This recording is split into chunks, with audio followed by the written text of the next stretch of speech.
When looking back at 2021 and trying to make a list of my favorite reads of the year, I found that I had a number of books that qualified as reads I really enjoyed, and B, trying to make any sort of list felt very, very unjust. There are a host of works that I've enjoyed for very different reasons from each other, and trying to make a selection of some on some parameters means leaving some out, and I did not think that was fair. Because of how different those reasons are for enjoying something, I decided that I would now break these into categories, but rather than do what I've done in the past, which is make categories like best superhero comics or best non-fiction comics, I wanted to take an even more individualistic and personal and autobiographical approach. My first attempt at this was a live stream that I had a couple of weeks ago, in which I talked about 4 creators whom I enjoyed discovering in 2021. Simon Hanselman, John Porcellino, Alberto Breccia, and Paco Roca. 4 people whose work I sort of dived into and read multiple books by in 2021. In this episode of For the Love of Comics, I'd like to take a slightly opposite approach to that and talk about 4 new reads by old favorites of mine. Child Star by Brian Box Brown, Goodnight Hem by Jason, Farewell Brindavoine by Jaques Tardi, and Poison Flowers and Pandemonium by the late great Richard Sala. Richard Sala, Jaques Tardi, Box Brown, and Jason have all been spotlighted by me on this channel in special creator-focused videos, and I'll link those videos in the description below. They are, as I said, favorite creators of mine, people with very individual voices, people who cannot be mistaken for anyone else, and people whose work to varying degrees I've really enjoyed in the past. 3 out of these 4 books were actually published in 2021, which is kind of remarkable that I read them in the same year they were published, and the 4th one was published in the second half of 2020, so that's pretty recent by my standards as well. And the reason why I have read these more recent works, which is, as viewers will know, not necessarily something I do very often, is because I was waiting for these books, because these creators are my favorites, because I've read almost everything by them I can get my hands on. I was ready for the next book. So let's take a quick look at 4 reads I enjoyed in 2021, 4 new reads by old favorites.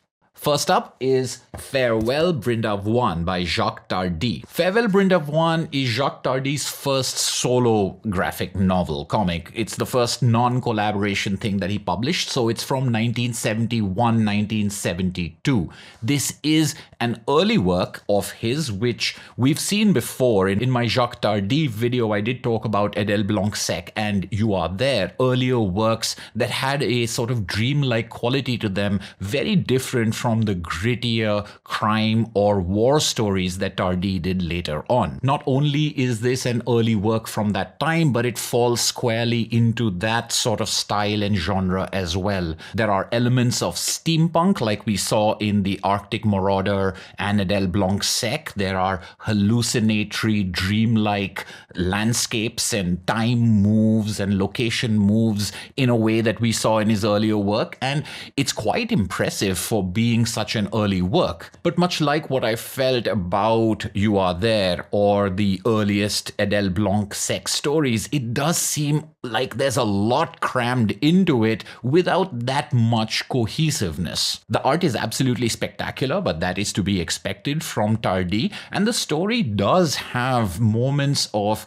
lightness and silliness that seem effervescent. It's just the connecting tissue between the set pieces that we see isn't that strong for me, and although I appreciate the dreamlike quality of it, I felt the plot was a little thin and a little difficult to follow. It is still a fantastic comic for anyone who's interested in seeing how Jaques Tardi evolved, and I have to admit, seeing his early fascination with steampunk and fantasy, a completely different type of science fiction than hard science fiction, something a lot more whimsical. I love seeing Tardi harness that sort of aesthetic to tell stories that could be slapstick or farcical or absurdist. Farewell Brindavoine features a character who does appear in one of the Adele Blanc-Sec stories, and it's also interesting to now think about this universe of characters in which the logic of what's going on is sort of shared across various stories. For fans of Jaques Tardi, this will not be a disappointment, but I wouldn't think about this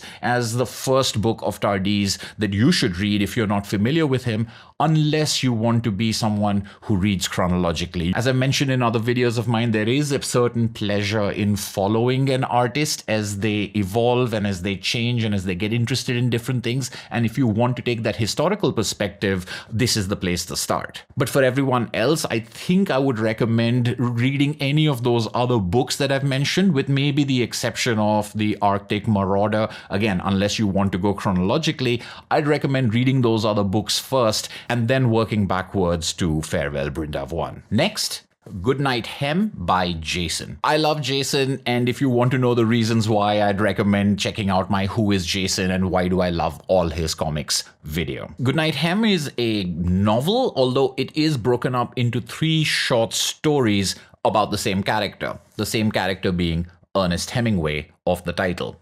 He's the lead and he's the central character, but the secondary character in these stories and kind of what these stories are about is Athos, the musketeer. Now, Ernest Hemingway and Athos are both returning characters from Jason's world of comics out there. Ernest Hemingway was part of the Left Bank Gang, one of my favorite Jason comics, and Athos has actually appeared in 2 comics, The Last Musketeer as well as Athos in America. You can find further details on all of these books that I'm talking about in my 21 Comics by Jason video. For fans of Jason, I think Goodnight Hem is an absolute treat. I wouldn't say you're going to see anything here that you haven't seen before, but there's something so wonderful about Jason's gentle literary references. Unlike many other people I know, and some of whom I admire, Jason doesn't try to show you how much he's read and how much he knows. He just takes the most simple things that people like you and I might know about Ernest Hemingway or know about Fitzgerald and just has them in the story as almost throwaway. The stories themselves are about other things. His stories aren't really set in our world, so the references are, I think, slight. Of course, if you're familiar with Hemingway or Fitzgerald or The Lost Generation, you will maybe find a lot of stuff over here that will tickle your fancy. I'm not that knowledgeable myself, and yet I found myself completely entertained. This book is trademark Jason. You have alternate history, you've got the merging of classic literature with modern sensibilities and pop culture references, but all done in that deadpan, laconic style where silence is as weighty as words, and the expressionlessness of the characters, all of them anthropomorphic in now his trademark style, all of these characters end up having some sort of pathos. Whether or not you're sympathetic to them, you do understand that it isn't just a lark, it isn't just absurdist comedy, but there's something, a vein of sadness that seems to run underneath all his stories without ever becoming maudlin. I can go on and on about how great Jason is, but I've already done that before. I will say though, just like Farewell Brindavoine, I don't know if Goodnight Hem is the best place to start with Jason. There's no reason why it shouldn't be. I do think that if you read the Left Bank Gang and you've met Athos before, there is a warm, fuzzy feeling you get when the two of them encounter each other. There is that history that you've created for yourself, and now you're thinking about this just like Brindavoine showing up in Adele Blanc-Sec. You're thinking about this. Is there a Jason universe out there? Do Jason characters all know each other? Have they all encountered each other? It's a fun little thing to have, and I think just for that, maybe you should read those other books before getting to this. What I do find interesting, though, is the format. format of this novel. Jason is the master of short pieces, and a lot of his slimmer work comes to about 40 pages or 50 pages. He has created 2 long-form works that I know of. Lost Cat, which is a graphic novel, a full book, and his first one, and On the Camino, his autobiographical story of walking the Camino, done still in this style. Goodnight Hem to me came across as a hybrid of those two things. It is a longer form story, but it's broken into 3 parts that could be read as 3 separate albums. They're not completely independent, but you only know that once you've finished reading all 3. So when I said that there's nothing new here, that's not quite true. There is a hybrid in the length of the form that Jason has tried out over here, and I, for one, am very glad to see it. Next up is Child Star by Brian Box Brown. This is the first time I'm seeing Brian on the cover. He's always been Box Brown before, which has now gone into quotation marks. And that's not the only thing different about this from the other Box Brown books that I've talked about. In my video on Tetris, Cannabis, Andre the Giant, and Andy Kaufman, the books of Box Brown that I've read before, I did note that he seems to be a master of the biography, the non-fiction story told through eyewitness accounts in interviews and research in a way that I haven't seen done before. By that I meant his rather simplistic looking art style, something that is deceptively simple and allows him to get to certain emotions and pathos that I think a lot of more complex art styles don't. Child Star is the first work of fiction by Box Brown that I'm reading. This is not a biography, although it is absolutely presented as one. Box Brown takes his talent at non-fiction and makes this based on reality story quite an interesting mix. I think if you're familiar with 1980s and early 90s Hollywood sitcoms and movie shows, you might find a lot in here that you would recognize. The child star of the title seems modeled on a number of famous child stars of the 80s, particularly Gary Coleman, but I also saw shades of Macaulay Culkin and others. But it's not presented as an expose or something lascivious, which I thought would be the direction to go in if you're leaving behind nonfiction and trying fiction. I really thought that he would be maybe exaggerating things because now he has the ability to do so. He's not beholden to the truth, even though it's based in truth. But I think he's done a very interesting thing here where he's taken a very honest and non-fiction approach to something fictitious, which is to say he doesn't seem to have stretched the truth much at all. This is what made Child Star, to me, a surprisingly complex story, which I shouldn't say surprising because I found Tetris, Cannabis, Andre the Giant, Life and Legend, as well as Andy Kaufman. I found all of those books to be incredibly complex and empathetic. This one does not have a likable character at the center of it, something I think all of his books have had. He was able to make Andy Kaufman and Andre the Giant extremely sympathetic. That's not the case for this fictional kid. And the story of Hollywood is maybe something that for us is something that we are now familiar with, of how they treat children, of how stars are used and then thrown aside. I don't know if that's still the case, but I do think that this book also derives some of its power from us sitting here in the 21st century, looking back to not that long ago and saying, wow, I can't believe kids were treated that way, or I can't believe they got this much power and then were manipulated in this manner. Maybe that's me being naive, but I think that's where this documentary approach, the entire book is done as a series of interviews, very much like a video documentary. You have no external narration outside of what characters and players in this story are telling you. And the things that are revealed to you in a combination of, this is suspenseful, I don't know what's coming next, I wonder where this is going to end up. There's that bit of it. But there's also, this is a famous celebrity. Everybody knows what happened. Everybody knows how it ended up. Of course, because it's not a real celebrity,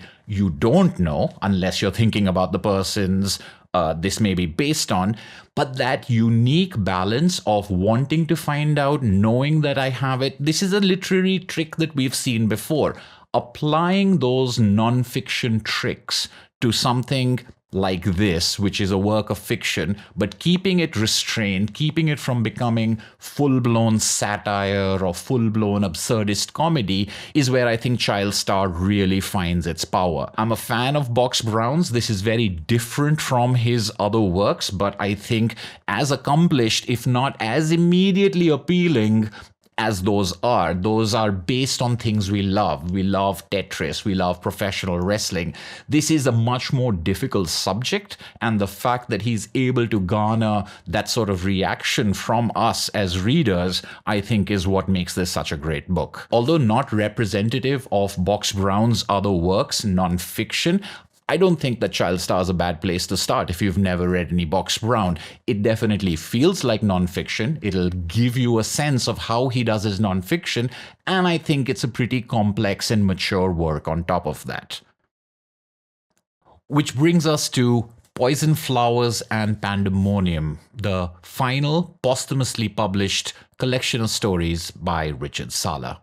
Richard Sala is one of my all-time favorites, and in my videos on him, I talk at length about what makes him, in my view, so unique and such a wonderful artist. And there can honestly be no more fitting farewell to him, I think, than this collection, because it's sort of a album of sorts. It's a collection that includes one sequel to a book that he has written that you don't need to have read to enjoy it. There's a series of pin-ups of monsters, something that he loved. There are beautiful naked women on an island, which is a thing that was only available online first, never in print, and a brand new story featuring a brand new character who may in another world have gone on to become a recurring character from this great artist. Like everything I've ever read by Richard Sala, this book is gorgeous and silly and absurd and so steeped in a particular type of lore, the lore of the B-movie, of the 1950s horror serial. But again, like Jason, mixing it together with modern sensibilities and other things, but never in a pretentious manner. It's more like watching a child play with toys and come up with stories that they honestly seem as if they're being made up panel to panel, and that sort of freedom and that sort of verve is just one of the many reasons why Richard Sala is such a favorite. Poison Flowers and Pandemonium may be for many people the first Richard Sala they ever read, and I think it makes for a wonderful sampler. If you don't like this, how about this one? If you don't like this one, how about this one? They're all different enough from each other to, I think, at least have one thing that'll appeal to someone. That makes it not only a wonderful addition to the library of a heartbroken fan, but also a terrific place to start when looking to read Richard Sala. As I've mentioned before, I'm devastated about the fact that there will never be any new Richard Sala to read, but what a fitting send-off for a master. So I'd say for Richard Sala and Box Brown, these two books, Poison Flowers and Pandemonium and Child Star, can definitely be the first book of theirs you read. That could also probably be said for Farewell Brindavoine, because it was one of the earliest works. Goodnight is sort of a culmination of everything that has come before it. You could read Goodnight as your first Jason, but I think if you went back and read other Jason, you would find things that are familiar, and so therefore I'm torn whether to say that read this and find that familiar or read that first and find this familiar. I don't really think you can go wrong with any of these choices. I'm very happy to have them in my library, and I know that these favorites from 2021 will be books that I'll be enjoying many years into the future as well. I hope you enjoyed this video. Thank you so much for watching. This has been For the Love of Comics, and I'll see you at the next video.